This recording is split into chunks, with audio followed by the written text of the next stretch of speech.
¿Cómo están? Bueno, bienvenidos a otro Mates con Historia. Espero que estén muy bien. Retomamos la historia de la Iglesia y nos vamos metiendo a la Edad Media, ¿no? La Edad Media, hay mucho que decir, lo vamos a ir haciendo de a poco, tratando de analizar los hitos fundamentales. Dura 1000 años la Edad Media, ¿no? De modo tal de que, bueno, eh, no sé si ustedes comparten conmigo la sensación de que a la Edad Media la han caracterizado de modo negativo los que vinieron a protagonizar las edades posteriores, el iluminismo, el racionalismo. Por lo pronto, Edad Media pareciera que, por tanto, es válida en tanto puente entre dos edades, ¿no? Un puente que dura, como repito, 1000 años. Y entonces queda la idea que tenemos, ¿no? Cuando uno, en general digo, a alguien que no ha estudiado demasiado este periodo se le menciona Edad Media, ¿qué viene a la cabeza del común de la gente, al menos en Occidente?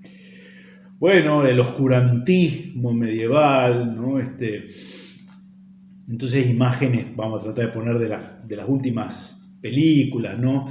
Los herejes quemados en la hoguera, estas cosas, ¿no? Que han funcionado como mecanismo para garantizar que el gran público, buena parte de nuestras sociedades, tengan una mirada negativa de la Edad Media, ¿no? Yo creo que tengo la explicación de por qué esto ha sido así, porque la Edad Media va a estar protagonizada nada más y nada menos que por la Iglesia Católica, ¿no? Entonces hay que echar un baldón, una suerte de imagen desprestigiosa de ese periodo. Por esto entonces el oscurantismo, lo rudimentario de la técnica. Esto, bueno, es engañoso, es prejuicioso, es desconocer hechos históricos. Por supuesto que una edad tan larga, que dura 1000 años, va a admitir distintas etapas. Entonces, no van a ser lo mismo los primeros siglos de la Edad Media, que ya hemos analizado con esto de San Benito de Nurcia, la conversión de los reinos bárbaros, o de los pueblos bárbaros, fundándose los primeros reinos cristianos. Es un proceso lento, no es de un día para el otro. El paso de lo que significó la caída del Imperio Romano de Occidente, que va a sumir a Europa, sobre todo Europa occidental, ¿no? Italia, Austria, Francia, Alemania, Países Bajos, Inglaterra y España. El caso de España va a ser un caso aparte luego de la invasión musulmana. Ya lo vamos a analizar en otro Mates con Historia. ¿Qué supuso eso también para la vida de la Iglesia? Bueno, claro, hay unos siglos de anarquía, de desorden, de violencia generalizada. El continente europeo es blanco de cuánto pueblo andaba dando vuelta para saquear sus botines. Tenía una influencia mítica, ¿no? Lo que había sido Roma. Esto lo hemos ido analizando en algunos Mates con Historia. Y hoy nos vamos a meter ya de lleno al comienzo de la Edad Media. Tengo acá 3 autores, Liorca, García Villoslada y Montalbán en su Historia de la Iglesia. Vamos a tratar son siempre lecturas que sugerimos. Un gran medievalista francés muy reconocido, Jacques Le Goff. Los primeros más vinculados al pensamiento católico. Jacques Le Goff decididamente no, un agnóstico, ¿no? Un agnóstico, pero que se propuso estudiar a fondo, ¿no? el fenómeno de la Edad Media. Y vamos a hacer también una lectura de un libro que yo ya he recomendado, La cultura católica, del padre Aníbal Fosbury. El padre Aníbal Fosbury, fallecido recientemente, hace poco, el fundador de FASTA, ¿no? Que es una agrupación, es una institución dentro de la Iglesia Católica. Vamos a ver qué nos dice y voy a plantear algún reparo ahí, o por lo menos alguna duda, ¿no? Con un aspecto que el padre Fosbury señala en el primer tomo de la cultura católica. Entonces yo decía, ¿no? Tenemos esta imagen muy desfigurada de lo que fue la Edad Media, ¿no? Es cierto que va a haber un primer periodo, esos primeros siglos, siglos 6, 7, 8, en el cual la Iglesia va a tomar un rol protagónico. De alguna manera la Iglesia se va a poner al hombro de esa civilización en ruinas, ¿no? No por apetencia de poder, porque no existía el poder como lo entendemos hoy, sino por demanda de las circunstancias, ¿no? Teniendo que ser un poquito la garante de cierto orden dentro del desorden que va a estar signado por esos años que incluso el mismo pensamiento católico ha caracterizado como una etapa oscura, ¿no? La etapa oscura de las invasiones bárbaras, de los mongoles, de los hunos, las primeras plagas que van a asolar el continente europeo, en fin, lo vamos a analizar ahora a continuación. Pero después va a haber con Carlomagno, le vamos a dedicar un mate especial a él, a Carlomagno y el Imperio Carolingio, va a haber lo que se llamó el Renacimiento Carolingio, ya lo vamos a ver, ¿no?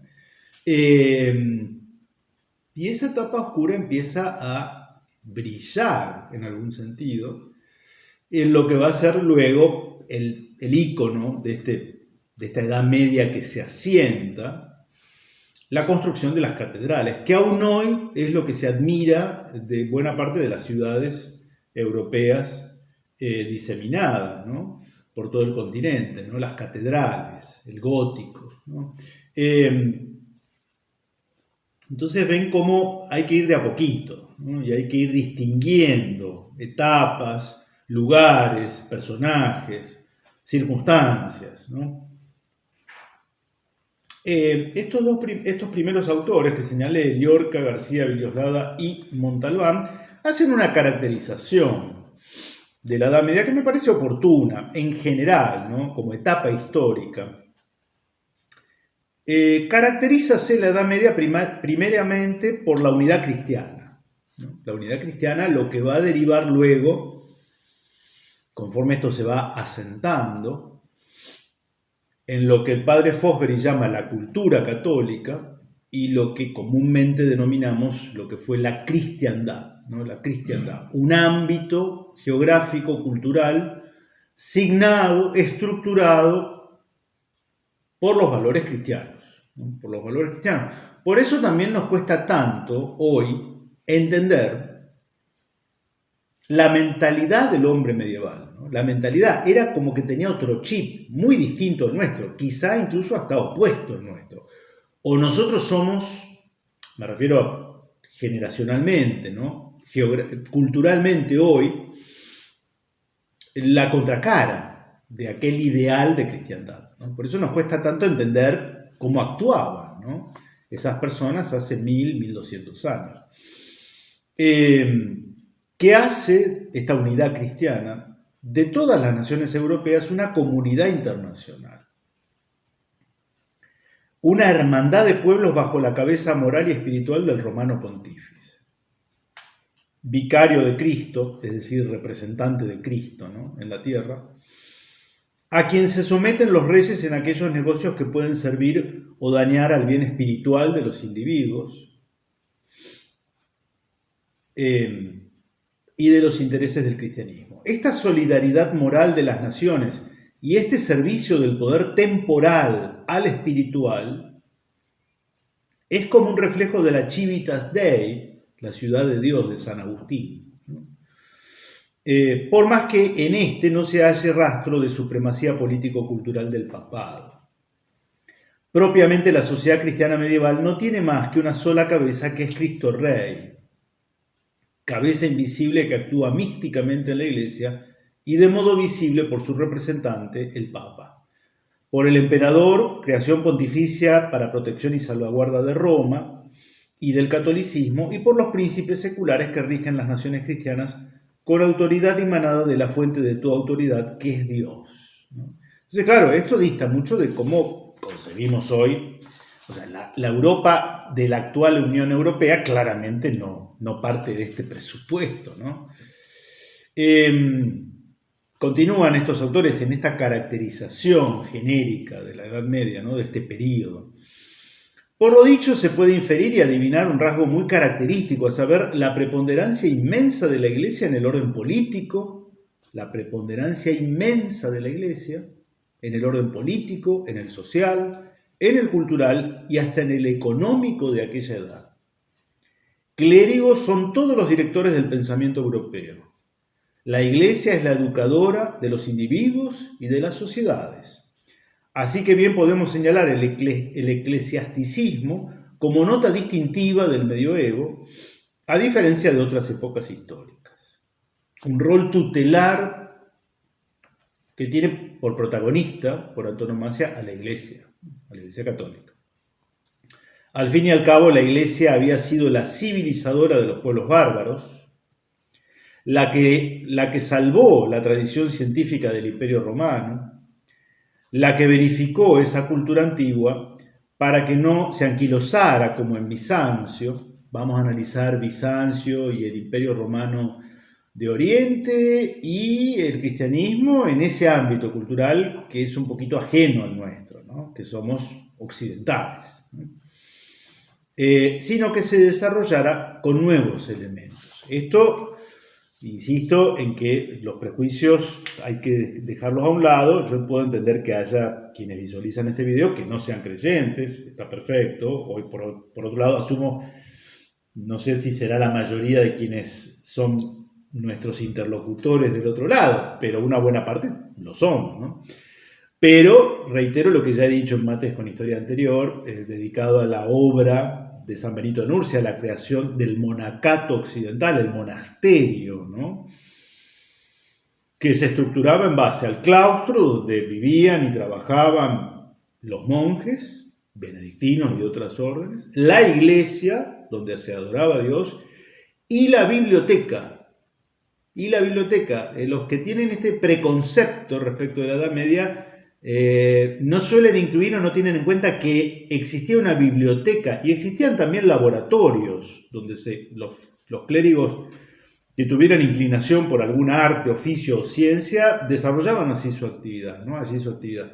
Y en las bibliotecas la labor de los monjes fue la de ser el puente, que con sus transcripciones, no existía la imprenta, no existía el libro, existían los manuscritos, tienen esta tarea de copia y de glosa de los clásicos, ¿no? De los clásicos, aquello que era compatible con la cosmovisión cristiana, que es la que ahora se imponía en esas otrora provincias del Imperio Romano e incluso reinos que estaban por fuera del Imperio Romano, ¿no?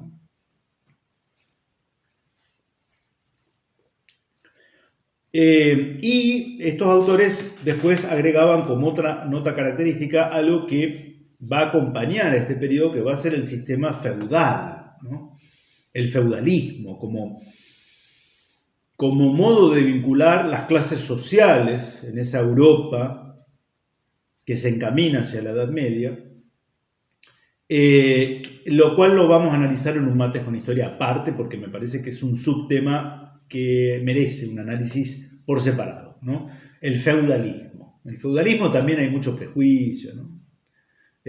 Por supuesto va a tener un momento de auge como sistema político, cultural, económico, un momento de apogeo y un momento de decadencia, ¿no? Entonces algunos se quedan con lo que sucedía entre el señor feudal y el siervo de la gleba en el momento de decadencia.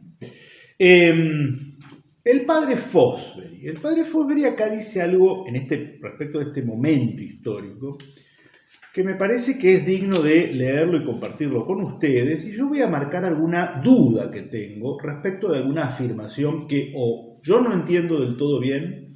Esto es a modo de pedido de ayuda por parte de ustedes, que son generosos a la hora de dejar comentarios, ¿no? Porque acá toca un tema sensible al catolicismo, que es que se estructura en base a un modelo dado por las estructuras del Imperio Romano. Y de hecho, al analizar en ese Mates con Historia el rol del papado, la institución del pontificado, los pontífices, los papas, lo hemos analizado, ¿no? Pero vuelvo sobre ese tema y dice así el padre Fosbury: Es este un proceso de asimilación distinto al que la Iglesia había realizado hasta el siglo VI en los dominios propios de la cultura greco-romana.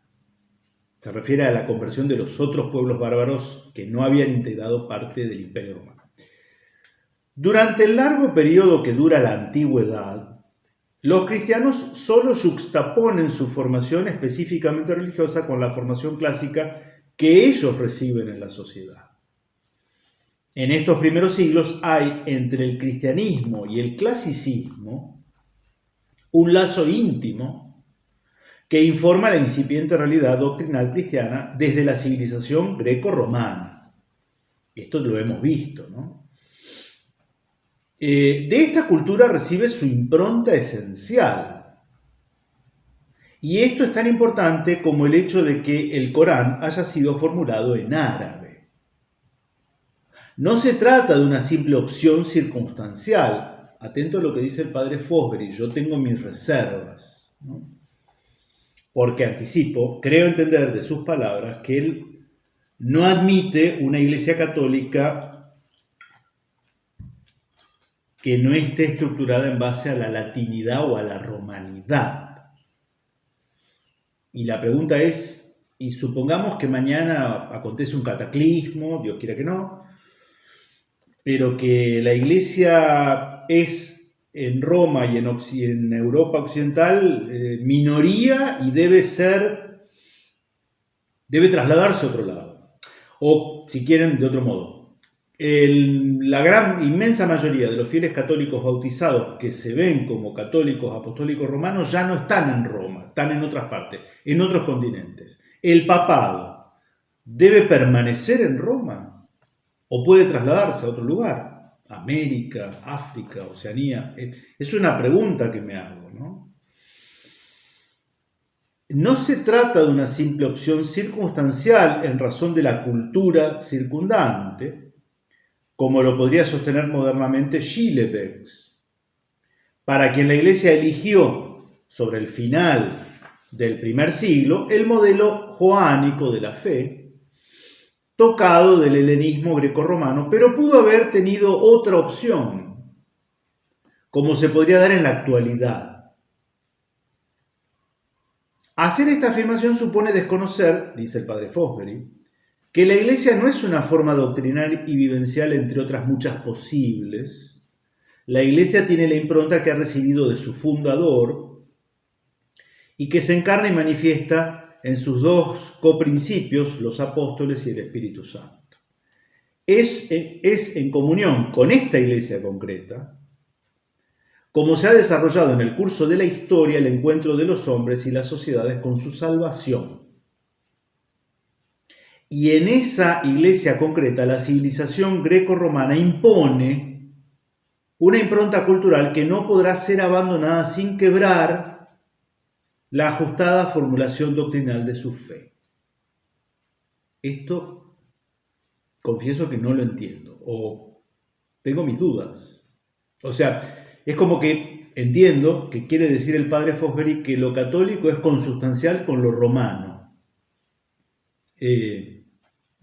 No por un origen histórico circunstancial, que claramente marca la Iglesia, ¿no? Usamos el latín todavía, de hecho, o se usa, es el idioma oficial de la Iglesia, ¿no? Pero Jesús hablaba en arameo, no hablaba en latín. Y el origen de la Iglesia es en un rincón apartadísimo de lo que era el Imperio Romano, nunca del todo asimilado. O sea, la Judea de Jesús nunca se romanizó, podríamos decir. Estoy arriesgando algo, ¿no? Y termino con lo que dice el padre. Por eso esta impronta pasa a formar parte del tesoro de la Iglesia como elemento constitutivo de la cultura católica. Tanto en Oriente como en Occidente, a medida que el monacato se afirma y desarrolla, va realizando una tarea educativa que configura un cierto tipo de escuela ordenada a la formación religiosa y que nada tiene que ver con las escuelas de la antigüedad clásica donde se formaba el hombre pagano y también el cristiano.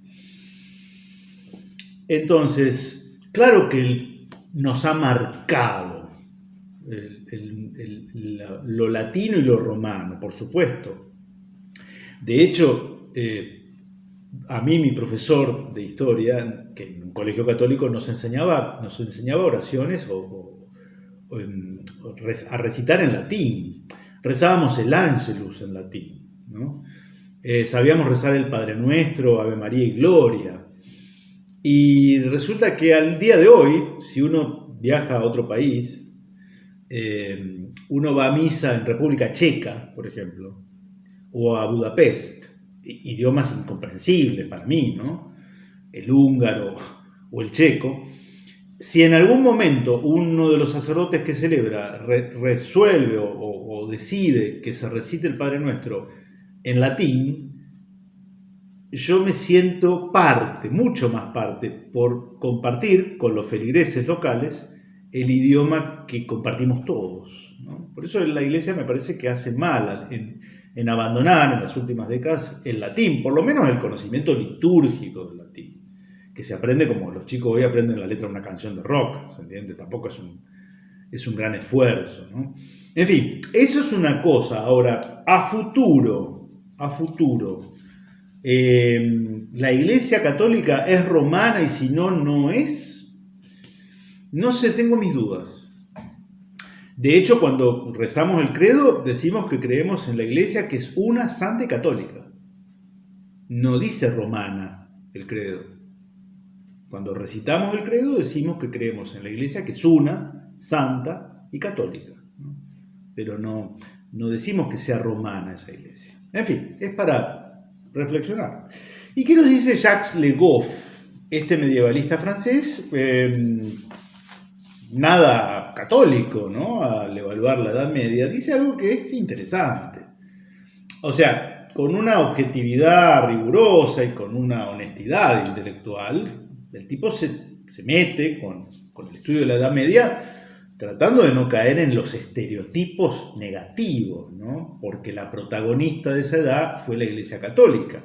Entonces es un desafío para cualquier intelectual, cualquier historiador, cualquier investigador, no siendo un bautizado católico, no compartiendo esa religión, analizar el periodo en el cual la Iglesia tuvo un rol tan preponderante y estructuró una sociedad sin anteojeras ideológicas. Eso me parece muy válido.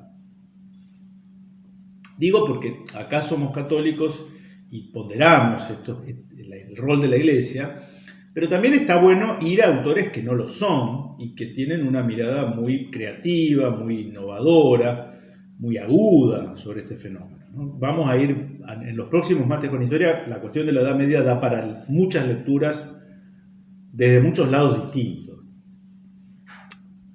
Entonces dice Jacques Le Goff, en su libro La civilización del occidente medieval, sobre esta primer etapa de caos, de anarquía, ¿no? Siglo VI, VII, VIII. No cabe duda de que los bárbaros adoptaron tanto como les fue posible lo que el Imperio Romano tenía de superior, sobre todo en el ámbito de la cultura, como veremos, y en el de la organización política. Pero tanto en uno como en otro aspecto precipitaron, agravaron y llevaron hasta el extremo la decadencia iniciada en el Bajo Imperio. De una crisis hicieron un retroceso. Amalgamaron una triple barbarie. La suya, la del mundo romano decrépito, el Bajo Imperio, ¿sí? El circo con los gladiadores que se mataban, en fin. El libertinaje a todo nivel, también lo hemos visto, ¿no? ¿Por qué el cristianismo finalmente termina triunfando? Porque a quien tiene enfrente es un paganismo que ya ha dado su último aliento, ¿no?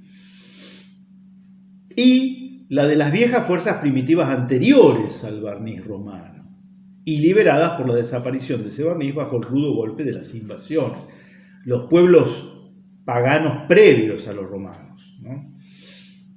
Retroceso cualitativo ante todo. Cegaron vidas humanas, destruyeron monumentos y pertrechos económicos, descenso demográfico. Esto es una nota distintiva del colapso civilizatorio desde que se estudia la historia, ¿no? la gente no tiene hijos. Es un elemento, como está sucediendo ahora. En Occidente las parejas no quieren tener hijos. Es un dato de hoy, ¿eh? Y no es una opinión, es estadística. Descenso demográfico, pérdida de tesoros de arte, destrucción de las vías de circulación, de los talleres, de los almacenes, de los sistemas de riego, de los cultivos. Destrucción permanente, ya que los monumentos antiguos sirven de cantera de donde se toman las piedras, las columnas, la ornamentación. El mundo bárbaro, incapaz de crear, de producir, reutiliza. Hace hincapié en esa palabra. En ese mundo empobrecido, subalimentado, debilitado, una calamidad natural concluye lo que el bárbaro ha comenzado. A partir de 543, del año 543, la peste negra, llegada de Oriente, hace estragos en Italia, en España y en gran parte de la Galia durante más de medio siglo. Esta es la primer peste negra, no la más famosa que va a venir en el 1300, ¿no? No, hay una previa peste negra en esta etapa, ¿no? Tras ella no hay más que el fondo de la cima, el trágico siglo VII, para el que dan ganas de resucitar la vieja expresión Dark Ages, edades oscuras. 2 siglos después aún, Pablo, el diácono, con cierta énfasis, y acá hay un relato que habla de los campos desolados, en fin, ¿no? Esta plaga se la conoce como la plaga de Justiniano, esta primer plaga que sufre Europa. Retroceso técnico, dice Jacques Le Goff, que dejará al occidente medieval durante mucho tiempo desamparado, durante mucho tiempo. Yo hago una pequeña glosa, no durante toda la Edad Media, no. Durante un par de siglos, sí. Desaparece la piedra, que ya no se sabe extraer, transportar y trabajar, y deja paso una vuelta a la madera como materia esencial. Retroceso en la administración y en la majestuosidad del gobierno. El rey Franco, hemos analizado, ¿no?, la conversión de los francos, Clodoveo, ¿no?, entronizado y puesto por las nubes, lleva por insignia, en vez de cetro o de diadema, la lanza. Esto fue así. Y como signo distintivo, una larga cabellera. Rex crinitus. Rey Sansón de largas crines, seguido de ciudad en ciudad por unos cuantos escribas, por domésticos esclavos y por su guarda de antrustiones. Todo ello aderezado con títulos rimbombantes tomados del vocabulario del Bajo Imperio. El jefe de los parafreneros es el conde de las caballerizas, condestable, los guardias de corps, condes de palacio, en fin, ¿no? ¿Y la iglesia? Se pregunta Le Goff. ¿Y la iglesia? Un no creyente escribe lo que sigue. En el desorden de las invasiones, obispos y monjes, por ejemplo de San Severino, se convertían en jefes polivalentes en un mundo desorganizado. Esto de que la iglesia se pone al hombro esa Europa. Ya había desarrollado su propia lógica interna, su propia administración como institución, ¿no? A su papel religioso habían añadido un papel político al negociar con los bárbaros, económico al distribuir víveres y limosnas. Esto es propio de la iglesia primitiva, ¿no? Es bien evangélico, cuidar de la viuda, del huérfano. Social, al proteger a los pobres de los poderosos. Los orfanatos, es un invento cristiano, que la comunidad se haga cargo de los huérfanos. Incluso militar, al organizar la resistencia o al luchar con las armas espirituales allí donde ya no había armas materiales. ¿Se acuerdan ese mate en el que hablamos de la salida del Papa León a las puertas de Roma y su encuentro con Atila? Y no sabemos si por convencimiento Atila da media vuelta y no entra a Roma. Esos eran esos papas. al no haber otro remedio, habían adoptado los métodos del clericalismo, de la confusión de poderes. Intentan, mediante la disciplina penitencial, mediante la aplicación de las leyes canónicas, el comienzo del siglo VI es la época de los concilios y de los sínodos paralelamente a la codificación civil, luchar contra la violencia y suavizar las costumbres. Claro, costumbres muy arraigadas en los pueblos bárbaros, ¿no? Que por más que se habían bautizado, no entendían demasiado al comienzo. Es una tarea magisterial, educativa de la Iglesia. Los manuales de San Martín de Braga, convertido él en el 579 convertido en arzobispo de la capital del reino suevo, establecen el uno de Correctione Rusticorum, un programa de corrección de las costumbres campesinas, y el otro, la Formula Vitae Honeste, dedicada al rey Mir, el ideal moral del príncipe cristiano. Su éxito se mantendrá a lo largo de toda la Edad Media. Pero los jefes eclesiásticos, barbarizados también, o incapaces de luchar contra la barbarie de los poderosos y del pueblo, ratifican un retroceso de la espiritualidad y de la práctica religiosa. Y acá viene esto que se le atribuye a la Iglesia, pero en realidad la Iglesia no podía quizá contener o evitar, habría que estar en esa circunstancia. Por ejemplo, los juicios de Dios, ¿no? Los juicios de Dios era una costumbre bárbara, pagana, que va a persistir, ¿no? Esto de arrojar al acusado, ¿no? o al culpable al agua o a algún lugar. Entonces, si se ahogaba es porque Dios había dicho que era culpable, y si se salvaba es porque era inocente. Una cosa muy rudimentaria, muy, muy bárbara, ¿no? Muy salvaje, ¿no? Los juicios de Dios, fomento inaudito del culto a las reliquias, revigorización de los tabúes sexuales y alimentarios, donde la más antigua tradición bíblica se mezcla con las costumbres bárbaras. La Iglesia busca sobre todo su propio interés sin preocuparse de la razón de los estados bárbaros, más de lo que lo había hecho de la del Imperio Romano.